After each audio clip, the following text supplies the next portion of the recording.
আমাদের দরকার, দেশ গড়তে গেলে দরকার brilliant students. If we want to change the country, we need changed brilliant minds. Irrespective, K woman, K man, not necessary. Only thing is necessary to find out talented people who can run the country. This is the only requirement. আমি দেখেছি, এটা আমার experience বলে, যদি brilliant talented নারী পুরুষদেরকে বাংলাদেশ পরিচালনার গুরুত্বপূর্ণ জায়গায় বসানো না যায়, তাহলে বর্তমান দুনিয়ার সঙ্গে তাল মিলিয়ে বাংলাদেশকে ডেভেলপ করা সম্ভব হবে না। প্রচলিত রাজনৈতিক সিস্টেম এই কাজটা করে দেয় না। প্রচলিত রাজনৈতিক system is very zigzag, very zigzag. আমার দল, তোমার দল, আমি খুঁজে আমার দল, আরেকজনে খুঁজে তার দল, আরেকজনে খুঁজে তৃতীয় দল। এই দলাদলির মাঝামাঝিতে পড়ে আমাদের দেশের ব্রিলিয়েন্ট মাইন্ড অনেক সময় অভিমানে চুপচাপ করে বসে থাকে। আমি তো দেখেছি, যারা সত্যিকার অর্থে কাজ পারে, ব্রিলিয়েন্ট হয়, তাদেরকে ইনভাইট করে নিতে হয়। তারা মানুষের পিছে পিছে ঘোরা পছন্দ করে না। আর পিছে পিছে ঘোরা পছন্দ করে কারা? যাদের মাথায় জোর নাই, খালি হাতে তেলের জোর আছে। তো তেলের জোর দিয়ে তো দেশ চলবে না। দেশ চালাইতে গেলে মাথার জোরের লোক দরকার, যারা ফাইট করতে পারে, যারা অন্য দেশের মানুষের সঙ্গে ফাইট করে নিজের হিস্সা বুঝে নিয়ে আসতে পারে। এরকম ক্যাপেবল মানুষ আর রিকোয়ার্ড। সো আমি তোমাদেরকে বলবো, you are the brilliant mind, you are the young mind, you can change the nation.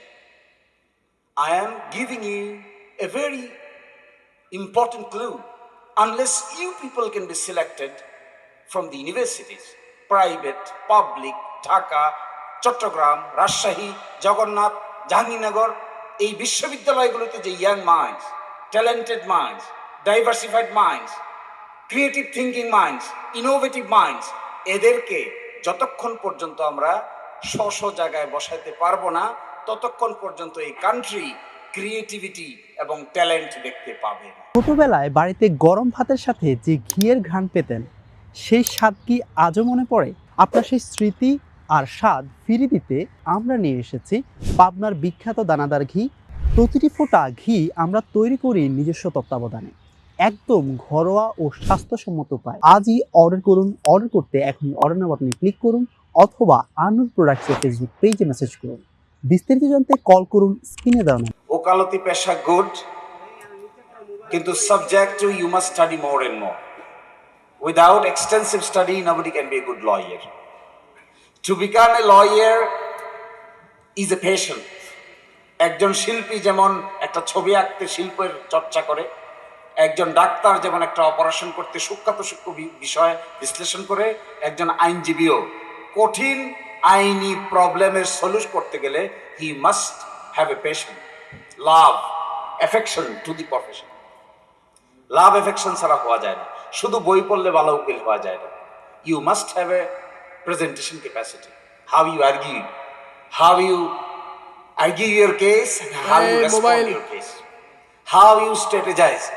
Every case, প্রতিটা কেসেই একটা নতুন যুদ্ধ, প্রতিটা কেসেই একটা নতুন মানুষের জীবনের গল্প, প্রতিটা কেসেই এক একজন মানুষ থেকে আরেকজন মানুষ আলাদা।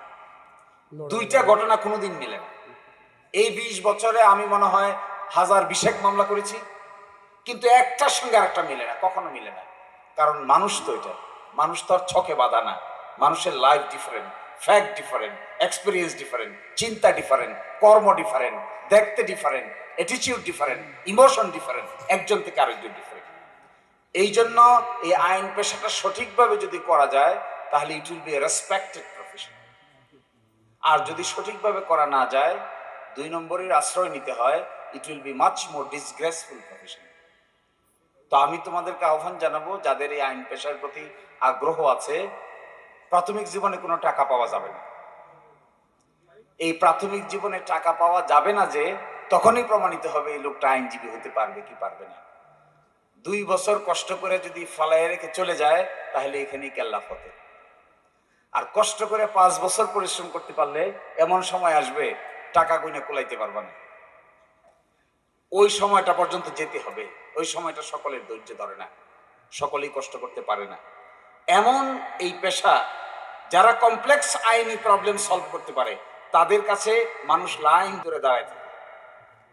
আর কমপ্লেক্স আইনি প্রবলেম যদি সলভ করতে না পারেন, শুধুমাত্র পোশাক আশাক পরে আমরা আইনজীবী নিজেদেরকে দাবি করি, তাহলে মানুষ তোমার কাছে তার সমস্যা নিয়ে আসবে না। যেমন ধরো ফর এক্সাম্পল, একটা মামলা গতকালকে আসলো, এটা খুব ইন্টারেস্টিং, করবো ইনশাল্লাহ এই কেস। বিদেশে 7 জন বাংলাদেশের মৃত্যুদণ্ড হয়েছে। এই মৃত্যুদণ্ডের আসামিদেরকে বিদেশ থেকে বাংলাদেশে পাঠানো হয়েছে। বাংলাদেশের মৃত্যুর ছেলে তারা আছে। প্রশ্ন উঠেছে, যে দেশের আইনে বিচার হয়েছে মৃত্যুদণ্ড, বাংলাদেশের আইনে তাদের কি বিচার হবে নতুন করে, নাকি ওই মৃত্যুদণ্ড শুধু কার্যকর? এটা বিরাট লিগ্যাল কোয়েশ্চেন। এখন যদি আমরা আর্গুমেন্ট করি যে এখানে কারো কিছু বলার নাই, শুধুমাত্র ওখানে নিয়ে এসে এখানে এক্সিকিউট করে দাও, তাহলে তো এখানেই শেষ। আর যদি বলা হয় যে না, বাংলাদেশি নাগরিক ওখানে মৃত্যুদণ্ড করেছে, কোন ল অ্যাপ্লিকেবল হবে তার জন্য, কোন law will get priority over other law, there is a huge legal discussion, huge legal discussion. একই সাথে এই কমপ্লেক্স প্রবলেমগুলো যেখানে আছে, দেখুন আমাদের দেশে মেডিকেল নেগলিজেন্স, আমাদের দেশে মেডিকেল নেগলিজেন্স কিভাবে হয়? একজন ডাক্তারের বিরুদ্ধে রুগী অভিযোগ দেয়, রুগীর বিরুদ্ধেও ডাক্তার অভিযোগ দেয়। শোনো না এগুলো? বহু হাসপাতাল আছে ভুল চিকিৎসার কারণে রুগী মারা গেছে, রুগীর স্বজনরা গিয়া ডাক্তার সুদ্ধা ভাঙ্গিয়া শেষ করে দিয়েছে। আবার উল্টা আছে, বহু জায়গায় আছে এরকম পাইছি আমি কেস, এক ডাক্তার সাহেব অপারেশন করে কাপড়ের গজ পেটের ভিতরে রেখে উপর দিয়ে সেলাই করে দিয়েছে। আবার উল্টাও আছে, একজন ডাক্তার সাহেব যদি মেডিকেল নেগলিজেন্স করেন, তুমি কার কাছে গিয়ে বিচার দিবে? কার কাছে যাবা? কোন আইনে যাবা? কিভাবে ক্ষতিপূরণ পাবা? কিভাবে মামলা হবে? বিরাট প্রশ্ন। আবার উল্টা, একজন রুগী যদি একজন ডাক্তারকে অ্যাটাক করে, মৃত্যু হয়েছে, তার স্বজনরা গিয়ে যদি হাসপাতাল ভাঙে, ওই হাসপাতাল কোন আইনে প্রোটেকশন পাবে? কি প্রোটেকশন পাবে সেই হাসপাতাল? এই যে কমপ্লেক্স ইস্যু, বাংলাদেশে প্রায় 1,20,000 ডক্টর আছে। এই 1,20,000 ডক্টরের জন্য আইন কি প্রযোজ্য হবে? নেগলিজেন্সের জন্য আইন কি প্রযোজ্য হবে? চিকিৎসায় অবহেলা হলে কি আইন প্রযোজ্য হয়? কখন বিএমডিসি এখানে ইন্টারভিন করবে, কখন বিএমডিসি ইন্টারভিন করতে পারবে না? এই যে লিগ্যাল আলাপ আলোচনা, এগুলো যারা আয়ত্ত করতে পারবে, অবশ্যই সমাজ লিগ্যাল প্রবলেম সলভ করার জন্য তাদেরকে সম্মানের সহিত ডেকে নিবে। আর যদি এগুলো করতে না পেরে শুধুমাত্র 2 জন অ্যারেস্ট হলো, তুমি শুধু বেইলের উকিল হও, তাহলে তোমাকে কেউ জিজ্ঞাসা করবে। এই জন্য যারা আইনজীবী হতে চাও, my humble request to them, please develop your stamina. Lawyerism is always a fight, every day is fight. আমি আজকে এখানে আসার আগে 4-5টা মামলা করে আসছি, 3টায় জিতছি, 2টায় হারছি। মাথার মধ্যে ওরে বারবার কইতেছি তাড়াতাড়ি সারো, আরেকটা আছে 3টা। এর মানে কি? আইনজীবীর পেশাটা কেমন? হারবা জিতবা, জিতবা হারবা। স্টেমিনা শক্তিশালী না হলে একটা হারার পরেই আর তো জানটা চলে না। 5 মিনিট আগে হেরেছে, 10 মিনিট পরে জিতেছে। এটাই জীবন, ওইটাই খেলা নেলা, ওইটাই এখানকার ভালো লাগার বিষয়, ওইটাই এখানকার মন্দ লাগা ভালো লাগার জীবনের অনুভূতি। এক সময় এমন হয় যে মানুষের প্রবলেম নিয়ে চিন্তা করতে করতে করতে করতে এমন এক জায়গায় যায়, এক সময় নিজের প্রবলেমের কথা আর মাথায় কাজও করে না। এক ব্রিটিশ উকিলকে আমরা ভাড়া করেছিলাম, নিয়োগ করেছিলাম আজ থেকে 10-15 বছর আগে। তো ব্রিটেনের টাইম হইল আমাদের দেশের থেকে 5 থেকে 6 ঘন্টা ডিফারেন্স। তো আমাদের দেশে যখন সকাল 10টা, তখন ব্রিটেনের টাইম হলো পিছন দিকে 5 ঘন্টা পিছনে, তার মানে ভোর 5টা। আমরা এখানে মামলা করতে যেতাম, প্রস্তুতি নিতাম সকাল 10টায়, উনি ওখান থেকে জয়েন করতো ভোর 5টায়, ভিডিও কনফারেন্সে সব রেডি করে আমাদেরকে দিত, এগুলা নিয়ে আমরা কোর্টে যেতাম। এই ডিস্টার্বের কারণে উনি আমাদেরকে বললেন যে আপনাদের সঙ্গে আমার টাইম মিলে না, কিন্তু আমি পেশায় স্বাক্ষর করেছি আপনাদেরকে আমি আইনি সেবা দিব, কিন্তু আমার পরিবার মানতেছে না। এই কথা বলে অবশেষে উনি একদিন আমাদেরকে বললেন যে আপনাদের মামলা করতে গিয়ে আমার ডিভোর্স হয়ে গেছে, কারণ এই ভোর 5টার সময় উঠে আমার ওয়াইফ নেভার অ্যালাউজ ইট। কিন্তু আমি তো স্বাক্ষর করেছি। এরকম কত যে না বলা কথা আছে আইনজীবীর জীবনে। মাঝে মাঝে আমাদেরকে বলে শঙ্করের একটা বই আছে, শঙ্কর কত অজানারে, সেখানে আইনজীবীর জীবন সম্পর্কে কথা আছে। আমরা এক লোকে গল্পটা বলি শেষ করে দিচ্ছি। এক লোকে জিজ্ঞাসা করছে আপনার ছেলে কত বড় হয়েছে? কয় এত বড়। কইটা কি কথা, এটা না এত বড় হবে, এটা তো এইভাবে বড় হয় না মানুষ, তো এটা এইভাবে বড় হয়ে গেল যে। কই ভাই কি করব, সকালবেলা যখন কোর্টে যাই তখনও বাচ্চা ঘুমায়, রাইতের বেলা যখন বাড়ি ফিরি তখনও বাচ্চা, তো দেখা হয় খালি এইভাবে, এইভাবে তো আর দেখা হয় না। তো এই জন্য বলছে বাচ্চা কত বড় হয়েছে, কইটা এইভাবে হয়েছে, এত বড় হয়েছে। এক সাংঘাতিক পেইনফুল লাইফ। এটা যারা বেছে নেয় তাদের জীবনটা এরকম, যারা বেছে নিতে পারবে না তাদের জীবন এরকম হবে না। আমি আর একটা কথা বলে শেষ করে দেই। আমাদের দরকার, দেশ গড়তে গেলে দরকার brilliant students. If we want to change the country, we need changed brilliant minds. Irrespective, ke woman, ke man, not necessary. Only thing is necessary to find out talented people who can run the country. This is the only requirement. আমি দেখেছি, এটা আমার experience বলে, যদি brilliant talented নারী পুরুষদেরকে বাংলাদেশ পরিচালনার গুরুত্বপূর্ণ জায়গায় বসানো না যায়, তাহলে বর্তমান দুনিয়ার সঙ্গে তাল মিলিয়ে বাংলাদেশকে ডেভেলপ করা সম্ভব হবে না। প্রচলিত রাজনৈতিক সিস্টেম এই কাজটা করে দেয় না। প্রচলিত রাজনৈতিক system is very zigzag, very zigzag. আমার দল, তোমার দল, আমি খুঁজি আমার দল, আরেকজনে খুঁজে তার দল, আরেকজনে খুঁজে তৃতীয় দল।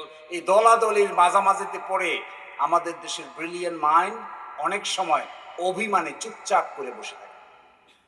আমি তো দেখেছি যারা সত্যিকার অর্থে কাজ পারে, ব্রিলিয়েন্ট হয়, তাদেরকে ইনভাইট করে নিতে হয়। তারা মানুষের পিছে পিছে ঘোরা পছন্দ করে না। আর পিছে পিছে ঘোরা পছন্দ করে কারা? যাদের মাথায় জোর নাই, খালি হাতে তেলের জোর আছে। তো তেলের জোর দিয়ে তো দেশ চলবে না। দেশ চালাইতে গেলে মাথার জোরের লোক দরকার, যারা ফাইট করতে পারে, যারা অন্য দেশের মানুষের সঙ্গে ফাইট করে নিজের হিস্সা বুঝে নিয়ে আসতে পারে। এরকম ক্যাপেবল মানুষ আর রিকোয়ার্ড। সো আমি তোমাদেরকে বলবো, you are the brilliant mind, you are the young mind, you can change the nation. I am giving you a very important clue. Unless you people can be selected from the universities, private, public, Dhaka, Chattogram, Rajshahi, Jagannath, Jahangirnagar, এই বিশ্ববিদ্যালয়গুলোতে যে young minds, talented minds, diversified minds, creative thinking minds, innovative minds, এদেরকে যতক্ষণ পর্যন্ত আমরা স্ব জায়গায় বসাইতে পারবো না, ততক্ষণ পর্যন্ত এই কান্ট্রি ক্রিয়েটিভিটি এবং ট্যালেন্ট দেখতে পাবে না। তা আমি তোমাদেরকে আহ্বান করবো, if you be talent, if you be really qualified, certainly people will invite you. সত্যিকার অর্থে তোমার যদি ক্যাপাসিটি থাকে এই জগতে, আমার মনে হয় না কেউ তোমাদেরকে আর আটকে রাখতে পারবে। So my request to my dear younger brothers and sisters, আমাদের সন্তানেরাও এখন অনেক বড় হয়ে গেছে, আমরা তোমাদের প্রতি এতটুকু আমাদের ইন্সপিরেশন থাকবে, please get ready. Country is years, this is your land, this is your motherland, this country is years. You are the respected citizen of this nation. You should come forward. Never look into the political hegemony. Never consider the political zigzag. Who is doing what immaterial? Ke BNP kore, ke omuk dol kore, ke Jamaat kore, ke Shibir kore, ke omuk kore, immaterial. What is material? We need talented people to be placed in a respective qualified position. Jodi এই quality people যদি respective জায়গায় পৌঁছতে না পারে, তাহলে শুধুমাত্র আমরা একজন আরেকজনকে গালাগালাজ করব, আরেকজন আরেকজনকে দোষ দিব, শেষ পর্যন্ত আমরা যেখানে আছি সেখানেই। It's not My request to my younger brothers and sisters, let us be united. Let us think for a progressive nation, far and further.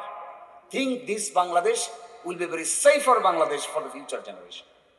This Bangladesh will be a place where all over the country people will come to see how Bangladesh is developing, how Bangladesh is progressing in terms of legal arena, in terms of human rights protection, in terms of business, in terms of creative minds, in terms of civil bureaucracy, military bureaucracy, and other university study material. আমি খুব কষ্ট পাই যখন দেখি বিশ্ববিদ্যালয়গুলোতে ছাত্রছাত্রীরা রাজনৈতিক কারণে divide হয়ে যায়। নো, একটা কাজ করো দয়া করে, এটা রিকোয়েস্ট করে চলে যাই, একটা কাজ দয়া করে এটা করো। কে কি রাজনীতি করে করো, কে কোন ছাত্র সংগঠন করে করো, কে কোন ছাত্র সংগঠনের লোক সে তার কথা বলতে থাকো। তোমরা একটা জিনিস নিবা, তোমরা একটা স্ট্যান্ড নিবা, সেটা হলো দলের যাই হোক, সরকার যেই হোক, বিরোধী যেই হোক, যে সত্য ন্যায়ের পথে থাকবে তোমরা তাদেরকেই সমর্থন। নো ম্যাটার, আজকালকার দিনে গ্যালভানাইজড ওয়েতে জোর করে কিছু করা যায় না। Freedom is yours, freedom is mine. Shibir যদি খারাপ কাজ করে ক্রিটিসাইজ দেন, অ্যাভয়েড দেন। আমি তো এদের সামনেই বলে যাচ্ছি তোমাদের, just avoid then, give them a lesson that you are doing bad thing, we will not support you. চোখের সামনে মুখে মুখে দাঁড়াই বলবা, that will give them a lesson not to be engaged with bad thing. No matter কে কোন ছাত্র সংগঠনের লোক, তার সামনে দাঁড়িয়ে একেবারে কনফিডেন্সের সহিত কে নারী কে পুরুষের ম্যাটেরিয়াল বলবা, আপনারা এই কাজ করেছেন, এই কাজ করছেন, this is not the student like activities, we will not support you. If you can do that, যে দলেই করুক না কেন সোজা হয়ে চলতে বাধ্য থাকিবে। ভালো থাকবা, দোয়া করি। আসসালামু আলাইকুম।